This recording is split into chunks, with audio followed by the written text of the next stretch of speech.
Hi, and welcome to my art channel. My name is Swampy, and today I'm sharing with you a speed paint video, and I'm going to be talking to you about details. So, grab yourself a nice beverage, sit back, relax, and enjoy. So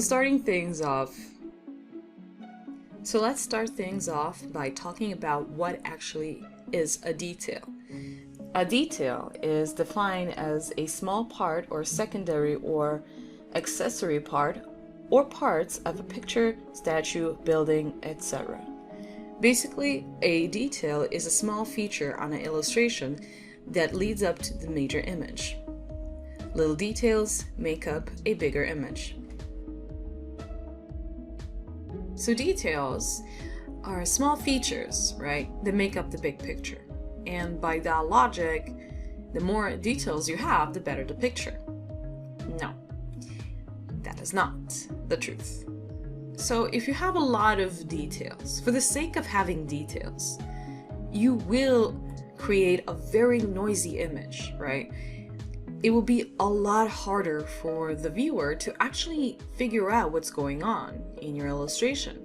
That means they'll spend a lot more time thinking about what's happening, where should they focus, what should they look at, without actually seeing what you wanted to draw, right? Without actually hearing what you wanted to say with your illustration. It's like reading an essay that has a lot of pages, a lot of words, but nothing is actually said, right?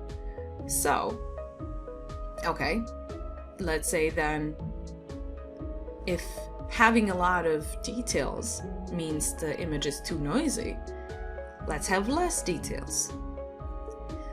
Well, if you're not going for the minimalistic look, having less detail will make the image seem unfinished or undefined or very flat, right? So, what do? Well, we try not to be taken too much with detailing. We try to actually think about why are we putting in certain details, right? Will this detail speak more about the general image and what we're trying to represent, or is it just going to make everything seem noisy and crowded, right? If you're like me, and you love drawing details, you will definitely find yourself falling into the trap of detailing. Because, okay, so this is what happens, right?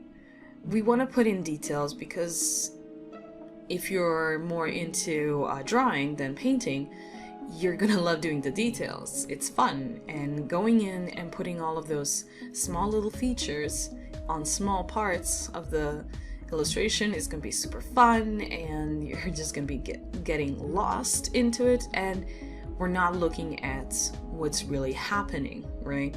Because we're focusing on one small area at a time, and once you're done with one area, you're going to be like, oh, I want to do this area, and I'm going to do this area, and I'm going to do this and this and this, and we forgot to take a look, like to step back, physically step back or zoom out and take a look at what we're actually doing. And that's the detail trap. And I'll admit, many a times have I fallen down that trap of details and, you know, should have probably stopped at one point, but just kept on going. Well, there are a few things that I like to do, and I would like to share with you on how to avoid falling down that rabbit hole of traps, or maybe tips or tricks of how to make sure that you don't make your image too detailed, or, you know, make it detailed just enough. So one of the tricks, one of the tips, right, that, yeah, I would call this more of a tip, that you can do is, if you're doing a traditional painting, a traditional illustration, just physically step back, like I mentioned before. Take a step back and look at it once in a while. Remind yourself, hey, stop. Take a look at what you're doing. Step back and just, you know, analyze it and see if the details are actually helping, or if, you know, for the love of God, stop putting in so many details, right? For digital painters, digital artists, it's much easier because you can just zoom out. I do love that zoom out and zoom in, right? Zoom in and zoom out, one of the greatest features in any program you can have. You can go in as detailed as you like, and you can zoom out and see what you're actually doing. So try to use that as much as possible. Take a step back and look and see what you're actually doing. And the other tip is more of a technique than a tip. It takes a lot more time because it's a skill you need to develop, and that's line work. And line work, but more specifically, it's the weight of lines and how to control those lines, right? If you want to make sure that the overall image is much more defined, right? You know, help the eyes focus more on the general image. Create those lines of the general image much thicker than the lines you're using for details. That way, it will help the eye focus more, right? If it's something more thicker, the eye will focus more on that, and everything else, the smaller parts, the smaller details, are just going to help the eye fill in the rest of the information. This takes a little bit of time and a little bit of practice, but in my humble experience, it can tremendously affect and tremendously improve image and detail work. So just like anything in life, if you can go too much, you can also go too little, right? If you can fall down that trap of detailing, you can also not see details at all, right? You can have that problem of not putting in enough details in your image, or in this case that I'm doing here, creature design, which can be very crucial, right? For a creature design especially, because you're trying to convey a concept of a being that doesn't actually exist, but you want the viewer to feel like it could actually exist, right, in real life.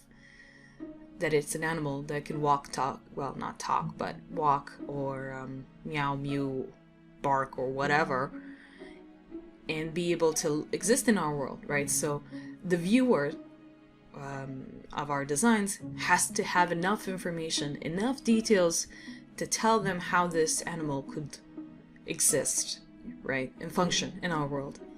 So how do we help? How can we improve that? How can we build more details? Well, the best thing you can do is take note from the real world, meaning study animals. Creatures that we come up with, you know, creature design, creatures, they're nothing more but imaginative existing animals, you know. We are taking information from the real world, how animals behave and look like, and how their texture is, and their scales, and their fur, and their claws, and this and that. And the more you learn about this, the more you learn how real creatures in real life look like, and you study them, the better you'll be able to convey your designs through detailing. You'll be able to really put in those details that's going to help the overall image come to life. It's going to help your creature come to life, right? And finally, to summarize everything, you can always have too much detail, and you can always have not enough detail. But overall, detailing is important. It can help us communicate better, or help us communicate less. That is my deep thought for today. And now, focusing more on the creature design itself, this little guy still doesn't have a name. I had no idea what to call him.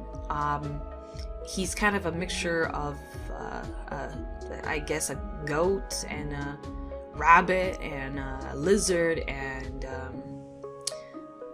a lot of things. Mostly a lizard and a goat and a rabbit.